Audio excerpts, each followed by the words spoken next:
माला करते समय ध्यान भजन भगवान का ही होना चाहिए। कुछ भी होता रहे उससे कोई मतलब नहीं होना चाहिए। एक बार की बात हमें ध्यान आ रही है, स्वामी विवेकानंद जी बहुत ही प्रखर बुद्धि के स्वामी थे। एक बार जो है रास्ते पे लाइट जलती है ना, जो खंबे लगे होते हैं, तो चौराहे पे खंबा था, वहां पर बैठ के विवेकानंद जी जो हैं वो एक ग्रंथ को पढ़ रहे थे, अध्ययन कर रहे थे।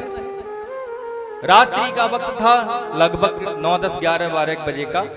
तो वो पढ़ रहे थे, पढ़ने में बड़े प्रखर थे विवेकानंद जी। किन किन ने विवेकानंद जी का नाम सुना है? हाथ उठाई। बहुत सुंदर, इसका मतलब सब ज्ञानी लोग हैं यहाँ पर। तो भाई विवेकानंद जी महाराज वहां पे ग्रंथ का अध्ययन कर रहे थे। तो पढ़ते पढ़ते 2-4 घंटे हो गए। वहां से एक शादी दूल्हे राजा निकल के जा रहे थे, बैंड बाजा सब निकल के जा रहा था। और कुछ बाराती जो होते हैं ना, विशेष सुविधा के लिए पीछे रह जाते हैं। तो कुछ बाराती रह गए, बारात निकल के चली गई। लेकिन विवेकानंद जी को कुछ पता ही नहीं है बारात निकल के गई ना गई। तो पीछे बाराती जो 4-5 रह जाते हैं वे रह गए। उन्होंने कहा, अरे भैया यहाँ से कोई बारात निकल के गई क्या? उन्होंने कहा, बारात मुझे तो पता ही नहीं है, मैं तो पढ़ रहा था, मुझे कुछ याद नहीं है।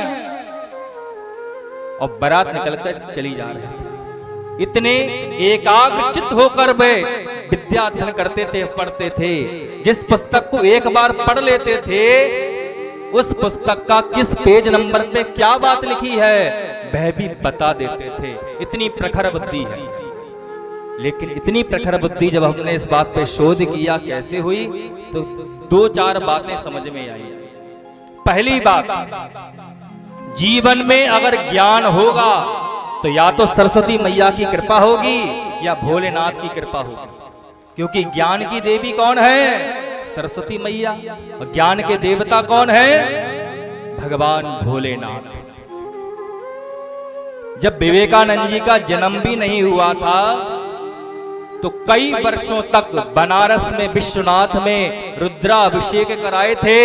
किन्होंने? विवेकानंद जी की माता जी ने। तब कहीं जाकर विवेकानंद पढ़े, विवेकानंद जी का जन्म हुआ। वास्तव में विवेकानंद जी का जो नाम पड़ा वो नरेंद्र था।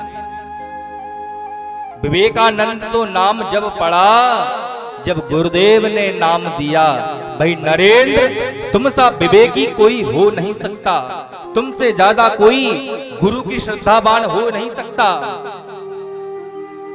एक बार की बात है, जब विवेकानंद नरेंद्र का जन्म हो गया, बड़े हो गए, शिव की कृपा से ही विवेकानंद जी का जन्म हुआ था।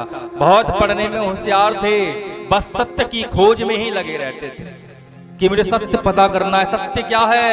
लेकिन सत्य तो क्या है? सत्य ही तो नारायण है।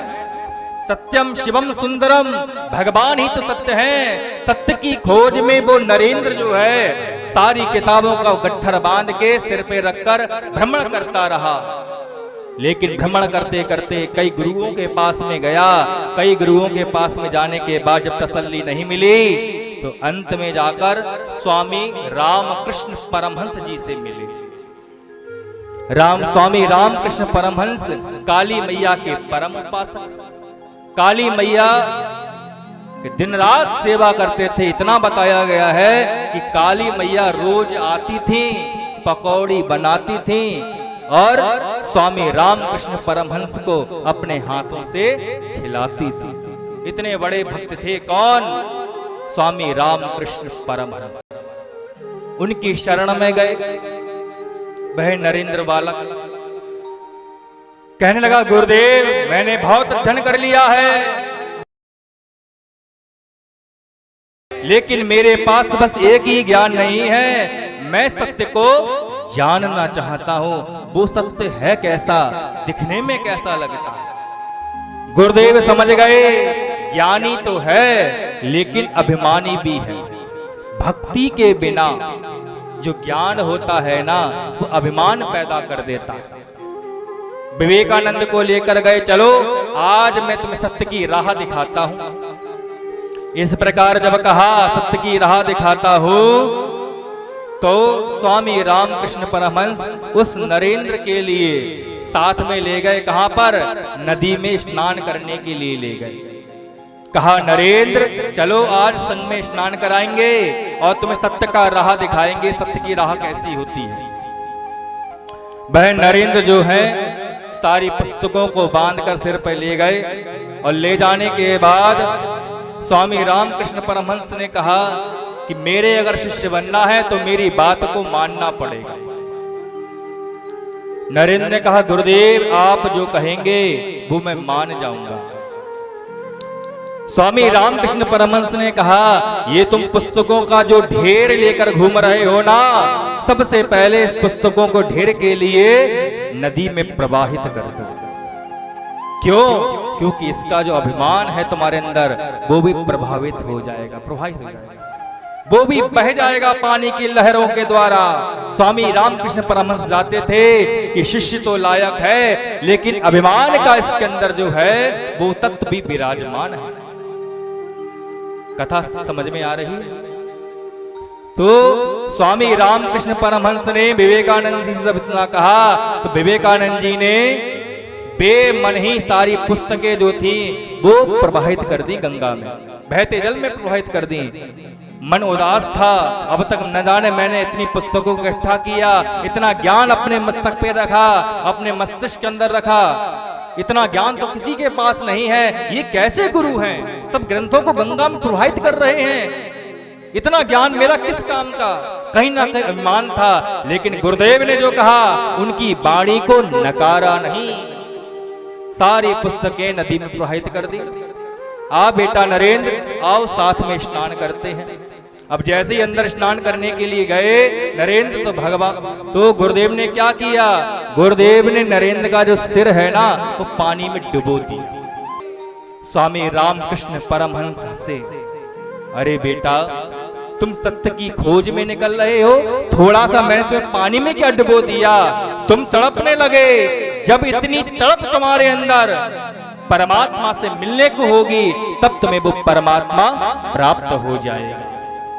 जब इतना कहा नरेंद्र समझ गया कि मेरे अंदर जो है जिज्ञासा तो है मिलने की, लेकिन तड़प नहीं है, और जब तक तड़प नहीं होगी वो परमात्मा प्राप्त नहीं होंगे। स्नान करके जब आए गुरुदेव की सेवा में न्यौछावर हो गए। अब साथ में बैठकर काली मैया के भजन करते थे, आराधना करते थे।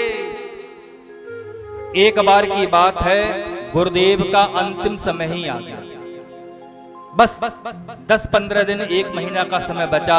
पूरे शरीर में जो है उनके ऐसा रोग हो गया कि उसमें से मवाद निकलना शुरू हो गया।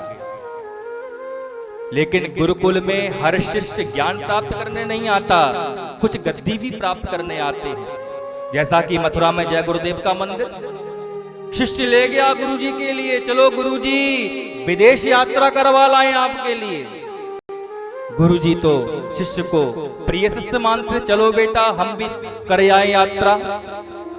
लेकिन चेला जो था धोखाधड़ी वाला था, गुरुदेव को ले तो गया विदेश, गुरु को ही समाप्त कर दिया, सर्जरी कराकर आ गया। जब चेला मरा, जब सर्जरी हटी उसकी, तब पता चला कि गुरुदेव तो इसके पहले ही मर चुके हैं, जिन्होंने जय गुरुदेव का मंदिर बनवाया। ये तो चेला मरा था। ऐसे भी चेला होते हैं जो गुरु बनने आते हैं, चेला बनने नहीं आते। ऐसे ही स्वामी रामकृष्ण परमहंस के आश्रम में निरे चेला, सब क्या कर सोच रहे हैं कब गुरुजी जाएंगे, कब उनकी गद्दी प्राप्त होगी।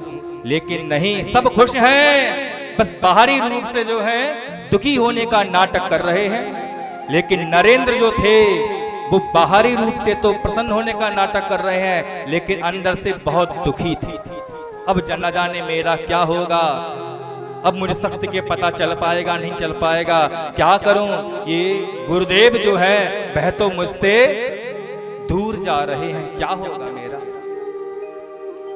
सब शिष्य बाहर से जो है वह दुखी होने का नाटक कर रहे हैं, अंदर से सब सुखी हैं। लेकिन जो नरेंद्र है वह बाहर से सुखी होने का नाटक कर रहे हैं, अंदर से उनका जो हृदय है बड़ा दुखी है। मेरे गुरुदेव जा रहे हैं मुझे छोड़कर, अब न जाने मुझे क्या होगा, उस सत्य का पता कौन लगाएगा, कैसे मुझे सत्य का पता चलेगा। एक बार की बात है, गुरुदेव के जो शरीर में पीप पड़ता था ना, तो नरेंद्र जो था, सारे शिष्य 9-11 हो जाते थे जब सेवा की वक्त आता था। शरीर में पीप निकलता था, एक डोंगे में भरकर विवेकानंद जो हैं वो बाहर आश्रम से फेंक कर आते थे। सब शिष्य देखते थे कितना ढोंगी है, गद्दी प्राप्त करने के लिए, गुरु का स्थान प्राप्त करने के लिए इस सेवा का नाटक कर रहा है। लेकिन विवेकानंद वह नरेंद्र वो नाटक नहीं, सच्ची गुरु की भक्ति कर रहा था। बिल्कुल सत्य घटना है ये। एक बार की बात है, जब कई दिनों तक ऐसा चलता रहा और जितने भी शिष्य थे चिढ़ने लगे नरेंद्र से, ये ज्यादा सेवा करेगा, कहीं ऐसा नहीं है हमारे गुरुजी इसको ही गद्दी देकर चले जाए। तो सबने क्या काम किया, वो पीप का डोंगा लेकर जा रहे थे फेंकने के लिए। गुरुदेव के और शिष्य जो थे उन्होंने कहा देखो कितना ढोंगी है, पाखंडी है, गुरु की सेवा का नाटक करता है और उनके पीप को बाहर फेंक कर आता है। अगर इतना ही बड़ा गुरु भक्त है तो फेंक कर क्यों आता है, पी क्यों नहीं लेता। इतना था, हृदय में बात लग गई, उस डोंगे को लिया, पी लिया आंख बंद करके। आंखों से आंसू आ गए, हे गुरुदेव मैं तो अपने गुरुदेव की सच्ची भक्ति करता हूँ और ये जो है ये सब मेरे ऊपर जो है पाखंड करता है, सेवा करता है, इस प्रकार का हमारे ऊपर अपराध बोध लगा रहे हैं। लेकिन जब ये बात पता चली रामकृष्ण परमहंस के लिए, उनकी आंखों से आंसू आ गए। नरेंद्र मैं समझ गया कि मेरा तुझसे बड़ा कोई शिष्य नहीं हो सकता। आज मैं समझ गया जिसके लिए घृणित समझते हैं उस पीप के लिए सब जो है कोई भी छूना तक पसंद नहीं करता, और तूने उस पीप के लिए एक बार भी नहीं सोचा और पी लिया। आज मैं तुझे अपना जो है अपना कृपा हस्त प्रदान करता हूं। उस नरेंद्र को ले गए, काली माता के चरणों के पास बिठाया और अपना सीधा हाथ जो है वह कहां रख दिया, उस नरेंद्र के ऊपर रख दिया। भाई नरेंद्र इतना विवेक, गुरु के प्रति निष्ठा किसी की नहीं हो सकती, इसलिए आज से मैं तेरा जो नाम है वो विवेकानंद रखता हूं। तब उस नरेंद्र का नाम विवेकानंद हो गया। जैसे ही हाथ रखा वैसे काली मैया के साक्षात जो दर्शन है वह विवेकानंद के लिए प्राप्त हो गए। इसे कहते हैं सत्य को पाने की तड़प। गुरु के प्रति सच्चा भाव था, निष्ठा थी, तो विवेकानंद के लिए उस परम तत्व के दर्शन साक्षात्कार हो गए। काली मैया की जय, गुरुदेव भगवान की जय। इसीलिए जब गुरु कृपा करते हैं तो गोविंद से मिला ही देते हैं। आइए